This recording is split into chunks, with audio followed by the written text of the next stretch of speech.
just throw your carburetor in the garbage. These are only available from Snap-on anymore. And I have the numbers if anybody wants to write them down. But these are special. If you take notice, the blade is wider than the shank. And that's what you need to get in and get a full contact on those jets to get them out. Now, show and tell, pass it around. I want to see that. I want to see that. I got 2 for sale here, $20 a piece. I want to see that numbers tag too, so I can get a picture of it. Damn. I never knew to snap on. want the numbers? Yeah, yeah. That'd be great. Anybody else? Are these special jet screwdrivers? Yes, they are. They are carburetor screwdrivers. Okay. Anybody else want to see them? Sure. Just pass them all around. The first thing you want to do is right down in here, right where that hump in here, where the main jet is in. You want to take this torch, you go down there, and you want to heat it for maybe 10-15 seconds. It's not super long. No, because you will melt that white metal. Now, the other thing that I have done is taken a 3/8 24 tap and I ground it all the way up to where the threads are straight. And you run that in and it'll go right up against the main jet and it'll clear the threads. So once you get, every time you go to take these out, it's only going to come so far and then it jams up. Where's the threads out? It'll clean the threads out so the jet will come out. All right, once you got that jet loose, now I've had them corroded in so bad they won't come out, not even with a screwdriver. In that case, Irwin makes the best screw extractors there are. You take your Sears and Roebuck ones and throw them in the garbage because all they do is just either break or they just strip the splines right off of it. These come with the drill bit to match it. And then you just drill in, put the easy out in there, and it'll come right out every time. I've never had one that didn't come out. Still using heat, if you need to. Yeah. And the other most important thing in the world, I swear by Croil, K-R-O-I-L. It's a penetrant. Not too many people have it. You can buy it online, but I give it a shot, and that helps them. Jet out.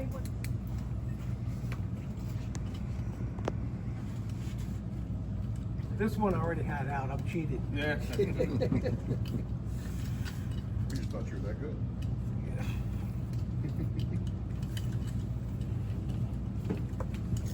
Now, on all the DY9s, you're going to look, there's 2 small holes on a DY9. If you only have a single hole, that's a DY1, that's a pre-war jet. Do not try to use it on a 4-cylinder. You'll starve it. When you go to take the top off, you have to take the idle tube out.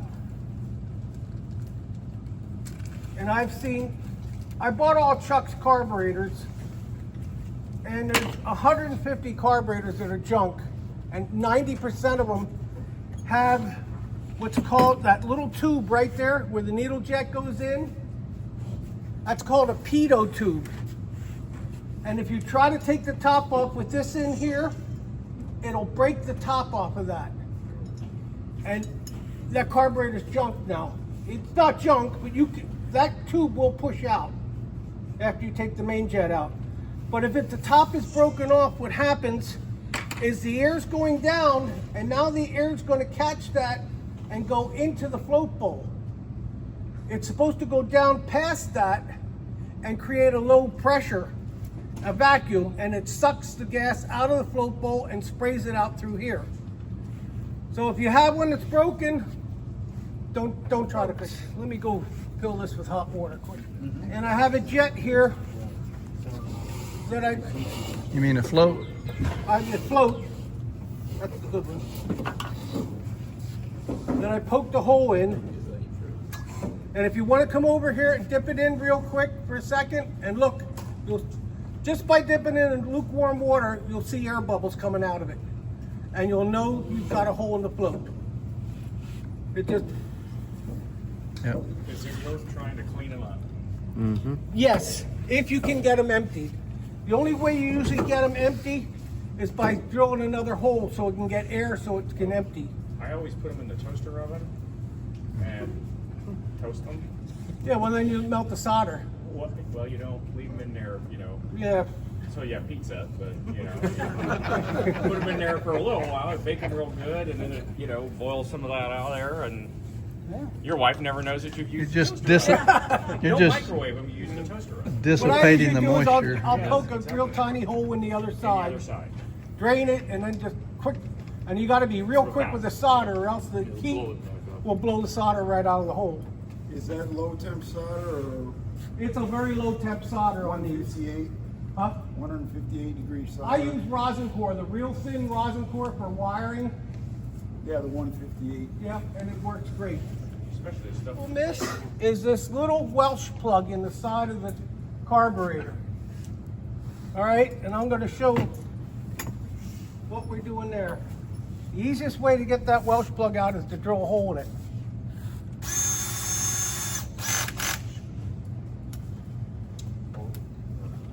And when you drill it, you want to drill it towards the back side of it. Don't drill in the center because that's where the holes are for the idle ports. Now I'm just going to drill in here.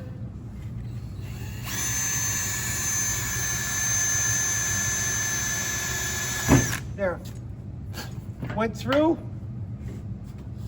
I take a little awl, stick it in there, and out it pops.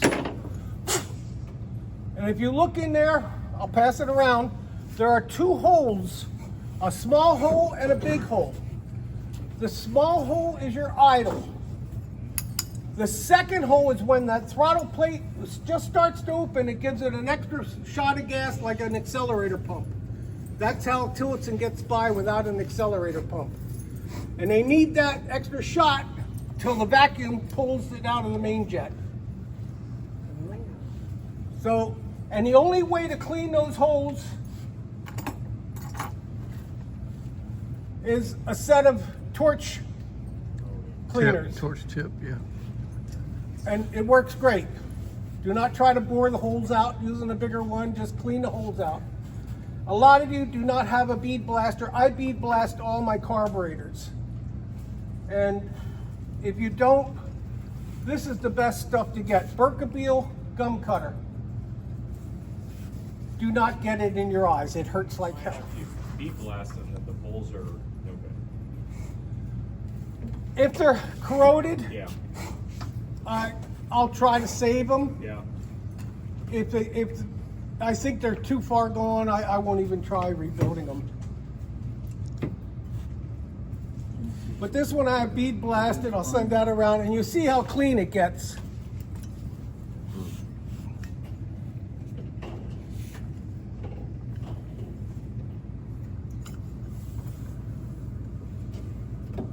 Now, I'll also send this one out. This jet has 3 holes in it.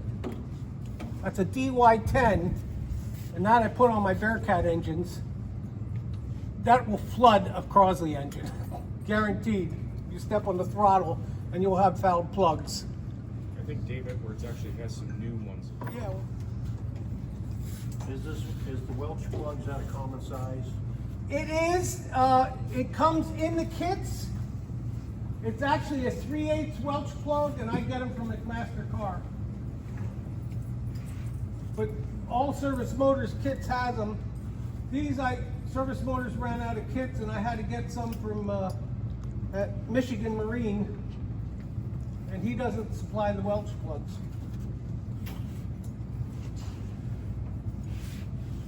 Gets back in, give it a coating of never sees on the threads. I would have thought that might dissolve. No, it'll stay in the threads. I mean, it will dissolve when it goes in, but it'll stay in the threads and it'll make it a lot easier for the next guy to take it apart. And when you put the jets in, when it stops, you stop. Don't tighten it. It doesn't have to be tight. Just when it reaches the end of its threads, stop.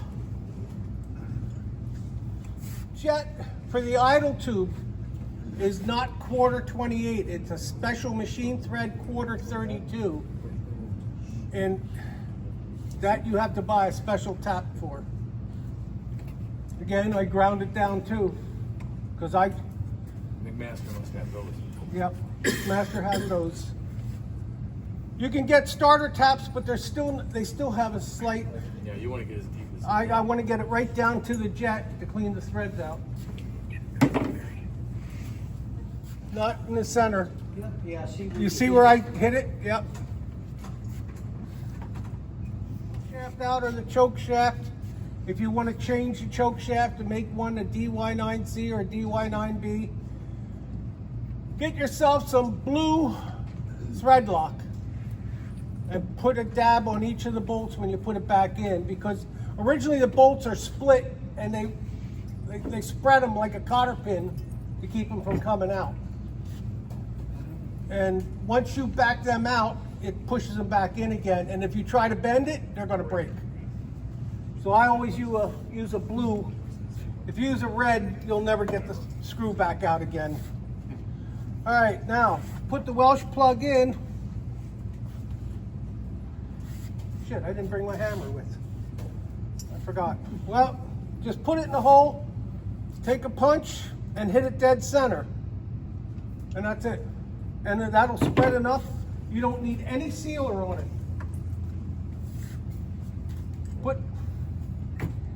When you go to put it back together, where's mine?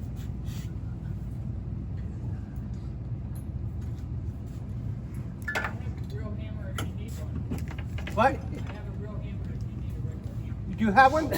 Oh, thank you. Sometimes you might have to use the tap or the punch to get it to seat all the way down.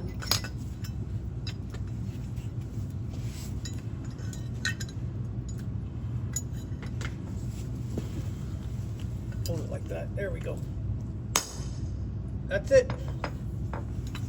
One tap is all it takes just to put a dent in it. And that's sealed. Chuck used to grind them down and go in there and get a little all work underneath it, pop them out, and then he'd epoxy the new ones back in.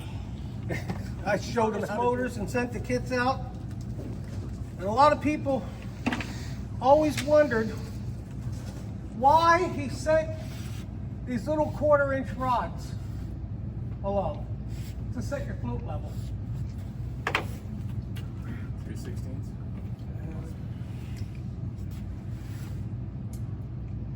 But Is it 3/16? I believe it is 3/16, yes, right.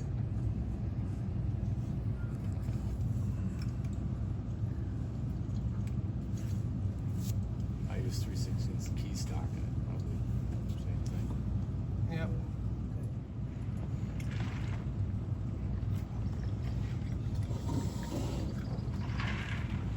Barry, I note that you're not going to use any RTV or anything else. Nope. Right? Nope. Just the gaskets. Yep. And then you just take this, yeah, if I can keep my fingers on it, and just roll it underneath, and it shouldn't lift the float at all. The float should just barely touch it. And that's the correct float height. Then you want to make sure, now, see, I can't lift it. Because of the new needle and seats are longer, you have to grab it like this, and you want to bend it up to about 3/4 of an inch. See?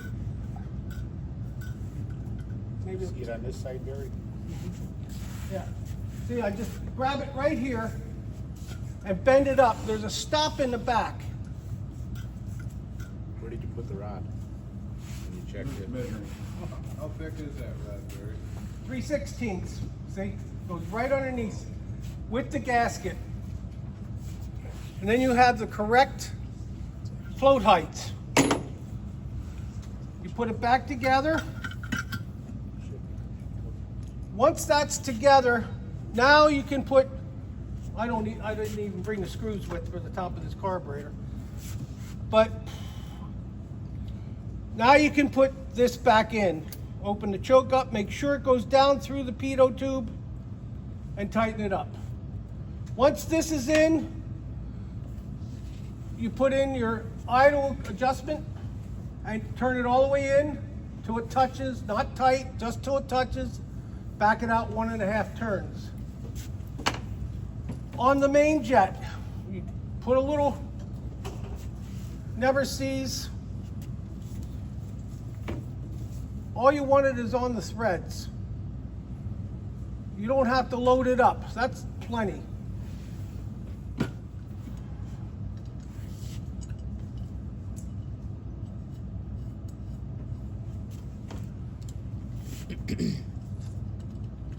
Barry, at the risk of asking a dumb question, you seem to be manhandling these around pretty good, so they can't be all that fragile, right? No. Okay. Oh, you know what? I grabbed that shitty carburetor.